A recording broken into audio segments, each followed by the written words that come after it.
Now I've been lucky enough to receive DiRT3 before its release date on the 24th of May, so I'm going to give it a very quick video review. As you can see, Codemasters have gone for a very different look with the art direction of this game, and the most obvious part of that is the menus. The menus consist of simple, abstract designs layered on top of an interesting background, and it all ties in very well together. When it comes to choosing races or cars, there are some very nice effects used to display different choices.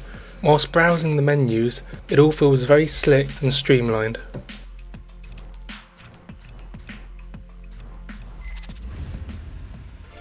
Now my favourite thing about DiRT3 and many other of Codemasters games are the graphics. They use all the different tools at their disposal to deliver amazing visuals which run very well on most PCs, even with the lowest graphics settings. I've got an Nvidia GeForce GTX 470, so I can run the game on very high settings. As you can see here, the game is instantly pleasing to the eye, with amazing attention to detail on the surrounding trees, buildings and scenery. Even the people around the track look pretty good, which is really rare for most, if not all, racing games. One thing I appreciate most is the level of detail on the textures as well. In first person, this is really quite noticeable for the most part, and the post-processing effects used are lovely, but if I had one complaint about the graphics, it would be more control over brightness and contrast in the game. I mean, you have gamma control in the video options, but the default setting looks best, so I tend not to fiddle with this too much. So far, I've tried playing the game with an Xbox 360 controller, a keyboard and my Formula Force Wingman racing wheel, though to be honest, I don't recommend playing this or any racing game with a keyboard. You just don't get the accuracy you need. The handling in DiRT3 feels great. It's a good cross between an arcade racer and a realistic racer. And if the mention of arcade racer puts you off, do not fear. When it comes to rally racing and other events where serious accuracy are needed, you won't find yourself throwing the controller away in anger because the steering is slightly off. Even if it isn't instantly to your comfort, there are lots of settings to choose from in the options menu. During single player, you can choose from over 40 different tracks, as well as what time of day you want to play them. The play modes consist of Trailblazer, Gymkhana, Land Rush, Head to Head, Rally and Rally Cross, but my favourite of these would have to be Rally and Gymkhana, purely because Rally is just one of my favourite racing modes in all games and real life, and Gymkhana is hilariously good fun. It's also really good in split screen and I'm sure it's great online as well.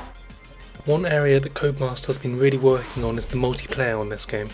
Online play, I don't know yet because really there's nobody playing it. This is because I got the game early. But yeah, from the looks of it, you can invite friends, pro tour and jam session, pretty much like Colin McRae's DiRT2. Another new feature of DiRT3 is split screen mode. Now this is something that we really wanted in DiRT2 but never got, and for me this is another big selling point of the game and a reason to upgrade from DiRT2. Now split screen works really well. I was really surprised at how well they did this because there's never been a Codemasters game before that had split screen. Split screen is only available for 2 players, but that's really all you really want in a racing game, especially on PC. For 360 and PS3 this could be a problem, but I'm sure taking it in turns will get around it. The reason you can only have 2 players is because it's got to double the rendering of all the graphics in the game, and doing this for more than 2 people probably wouldn't be able to run on the 360 or PS3. Split screen is available in all events and all tracks, so really you're not at a disadvantage of playing with a friend, and it's a very welcome addition from the other Colin McRae Dirt games.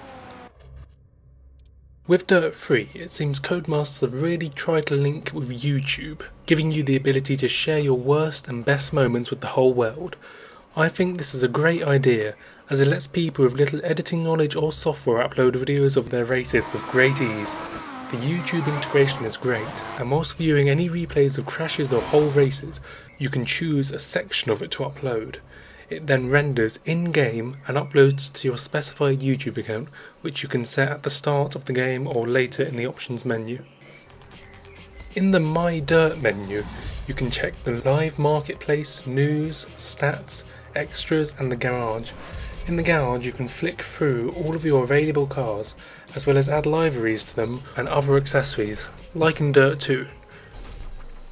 Overall, Codemasters have once again impressed me and created a streamlined game which lives up to my expectations in terms of graphics, gameplay and content, and seems to have a real replayability factor for the future. If you're into racing games and you like rally, I would definitely pick up this game as soon as possible.